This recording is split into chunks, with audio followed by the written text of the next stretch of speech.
ମଦନପୁର ନାମକ ଗୋଟିଏ ସୁନ୍ଦର ଗାଁ ଥିଲା। ସେଠାରେ ଦାମ ନାମକ ଗୋଟିଏ ଗରିବ ଲୋକ ରହୁଥିଲା। ସେ ଗୋଟିଏ ଛୋଟ କମ୍ପାନୀରେ କାମ କରୁଥିଲା।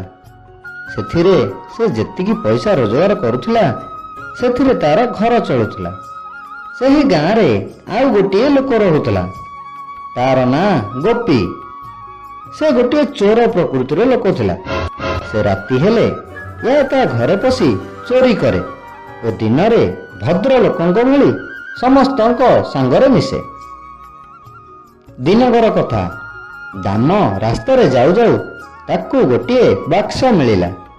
ସେ ବାକ୍ସ କାହାର ବୋଲି ଚିନ୍ତା କରି ତାକୁ ଘରକୁ ଆଣିଲା। ପରେ ବାକ୍ସ ଖୋଲି ଦେଖିଲା।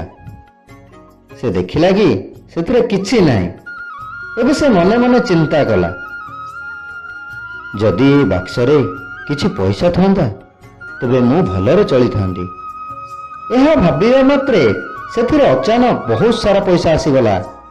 ସେ କିଛି ବୁଝିପାରିଲା ନାହିଁ। ସେ ଭଗବାନଙ୍କୁ ଧନ୍ୟବାଦ ଦେଲା।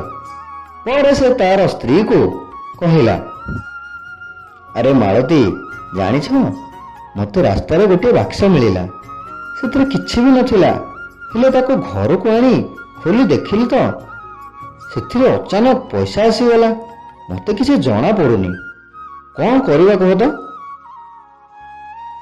ଏବେ ତାର ସ୍ତ୍ରୀ, ଏଇ ଶୁଣ, ଏ କଥା କାହାରିକୁ କହିବନି।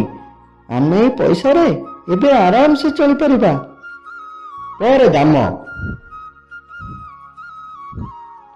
ସେ ପଇସା ନେଇ ଗୋଟିଏ ସୁନ୍ଦର ଘର ବନେଇଲା ଓ ଯାହା ସବୁ ଦରକାର ଘର ପାଇଁ ସବୁ ଜିନିଷ କିଣି ନେଲା। ଏହା ଗାଁ ବାଲା ଦେଖି ଜମା ସହିପାରନ୍ତିନି। ଏମାନେ ସକାଳ ହେବା ମାତ୍ରକେ ଖାଲି ଟୁପୁର ଟାପୁର ହୁଅନ୍ତି କି ଦାମ ଅଚାନକ କେମିତି ଏତେ ଧନୀ ବ୍ୟକ୍ତି ହୋଇଗଲା। ଏହି ଖବର ଗୋପୀ ପାଖରେ ପହଞ୍ଚିଲା। ଏବେ ଗୋପୀ ମନେ ମନେ କହିଲା, ଆରେ ହେ, ଇଏ ତ ଗରିବ ଥିଲା, ଖାଇବାକୁ ବି ପାଏ ନାହିଁ, ହେଲେ ଏବେ ତା ପାଖରେ ଏତେ ଧନ ହଠାତ୍ କେଉଁଠୁ ଆସିଲା? ଏବେ ୟା ଘରେ ମତେ କଳାକନା ବୁଲେଇବାକୁ ହିଁ ପଡିବ। ଏହା ଚିନ୍ତା କରି ସେହିଦିନ ରାତିରେ ତାର ଘରକୁ ଗଲା। ସେ ଘରକୁ ଗଲାବେଳେ ଦେଖିଲା କି ଦାମର ସ୍ତ୍ରୀ ମାଳତୀ ଗୋଟିଏ ବାକ୍ସ ଆଗରେ ଠିଆ ହୋଇ ପଇସା ମାଗୁଛି। ମତେ 5,000 ଟଙ୍କା ଦିଅ।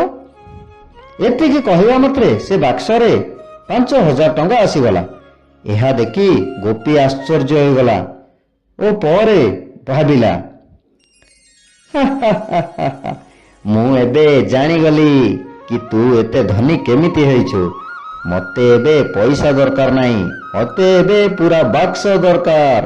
ଏହା ମନେ ମନେ ଚିନ୍ତା କଲା। ଦାମ ତାର ସ୍ତ୍ରୀ ଶୋଇବା ସମୟରେ ଗୋପୀ ଘରେ ପଶି ସେ ବାକ୍ସକୁ ଚୋରି କରି ନେଇଗଲା। ଏବେ ସେ ବାକ୍ସକୁ ଘରେ ଆଣି ରଖିଲା। ପରେ ବାକ୍ସକୁ ଖୋଲି କହିଲା, ଏ ବାକ୍ସ ମତେ ଗୋଟିଏ ସୁନ୍ଦର ନାରୀ ଓ 15 ଲକ୍ଷ ଟଙ୍କା ଦେ, ଯେମିତି ମତେ ସାରା ଜୀବନ କାମ କରିବାକୁ ପଡିବନି। ଏହା କହିଲା। ଏବେ ସେ ବାକ୍ସ ଭିତରୁ ଗୋଟିଏ ଗଧ ଓ ଗୋଟିଏ ରାକ୍ଷାସୁଣୀ ବାହାରିଲା।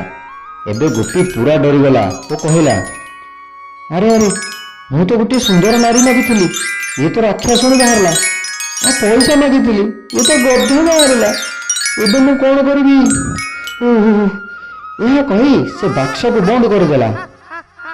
ଏବେ ରାକ୍ଷାସୁଣୀ, ତତେ କିଏ ଡାକିଛି? ତୁ ପଳା ଏଠାରୁ।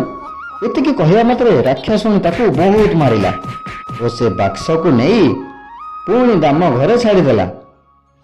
ପରେ ରାକ୍ଷାସୁଣୀ ଆସି ଗୋପୀ ସହିତ ସବୁଦିନ ପାଇଁ ରହିଲା। କିଛି ଦିନ ପରେ ଗୋପୀ ମଧ୍ୟ ତା ସାଙ୍ଗରେ ଡରି ଡରି ରହିବାକୁ ଲାଗିଲା।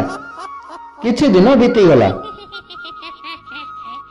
ସେ ଚୋରି କରିବା ଧୀରେ ଧୀରେ ଛାଡ଼ି ଭଲ ଲୋକ ହେଇଗଲା। ଏବେ ପିଶାଚିନୀ କହିଲା, ଆରେ ଗୋପୀ, ତତେ ଭଲ ବାଟକୁ ଆଣିବା ପାଇଁ ମୁଁ ପିଶାଚିନୀର ରୂପ ଧରିଥିଲି। ଏବେ ଦେଖ, ମୁଁ ତୋର ସ୍ୱପ୍ନର ରାଜକୁମାରୀ। ଏହା କହିବା ମାତ୍ରେ ସେ ଗୋଟିଏ ସୁନ୍ଦର ନାରୀରେ ବଦଳିଗଲା ଓ ଗଧଟି ପଇସାରେ ବଦଳିଗଲା। ଏହା ଦେଖି ଗୋପୀ ବହୁତ ଖୁସି ହେଲା।